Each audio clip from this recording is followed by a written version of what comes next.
ये पहले से ही तय था कि देश की राजनीति में माननीय नीतीश जी जाएंगे और अपने बेटे को राजनीति में ले आएंगे। ऐसी चर्चा चुनाव के समय ही थी और जिसकी अटकलें अब तेज हो गई हैं। तो जब तक वो राज्यसभा का पर्चा आज आखिरी दिन है भरने का भी, तो पर्चा भरते हैं तो बात क्लियर हो जाएगी।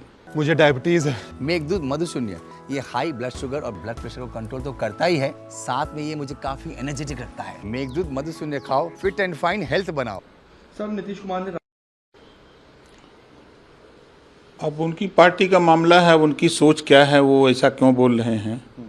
अब वो देश के राजनीति में अलग अलग प्रदेशों में जो खेल हुए हैं उस आधार पे वो कह रहे होंगे। सर आपको क्या लगता है? जब निश्चित है कि नीतीश जी के बेटे को डिप्टी सीएम बनाने की बात आ रही है तो निश्चित है कि भाजपा का ही कोई डीएम अथवा सीएम होगा। सर मध्य पूर्व संकट सरकार तो वार्ता कर रही है, हमारे देश के प्रधानमंत्री जी वार्ता कर ही रहे हैं देशों से कि आपस की लड़ाई जो देश आपस में लड़ते हैं तो बर्बादी दोनों देशों की होती है, आसपास के लोगों की बर्बादी होती है, नुकसान होता है। तो उसके लिए प्रधानमंत्री जी तो प्रयास कर रहे हैं। सर एक आखिरी सवाल है सर।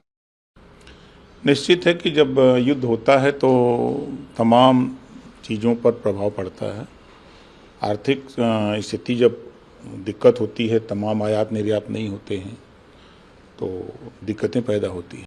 ये पहले से ही तय था कि देश की राजनीति में माननीय नीतीश जी जाएंगे और अपने बेटे को राजनीति में ले आएंगे। ऐसी चर्चा चुनाव के समय ही थी और जिसकी अटकलें अब तेज हो गई हैं। तो जब तक वो राज्यसभा का पर्चा आज आखिरी दिन है भरने का भी, तो पर्चा भरते हैं तो बात क्लियर हो जाएगी। सर नीतीश कुमार ने अब उनकी पार्टी का मामला है, उनकी सोच क्या है, वो ऐसा क्यों बोल रहे हैं। अब वो देश के राजनीति में अलग अलग प्रदेशों में जो खेल हुए हैं उस आधार पे वो कह रहे होंगे। सर आपको क्या लगता है? जब निश्चित है कि नीतीश जी के बेटे को डिप्टी सीएम बनाने की बात आ रही है तो निश्चित है कि भाजपा का ही कोई डीएम अथवा सीएम होगा। सर मध्य पूर्व संकट सरकार तो वार्ता कर रही है, हमारे देश के प्रधानमंत्री जी वार्ता कर ही रहे हैं देशों से कि आपस की लड़ाई जो देश आपस में लड़ते हैं तो बर्बादी दोनों देशों की होती है, आसपास के लोगों की बर्बादी होती है, नुकसान होता है। तो उसके लिए प्रधानमंत्री जी तो प्रयास कर रहे हैं।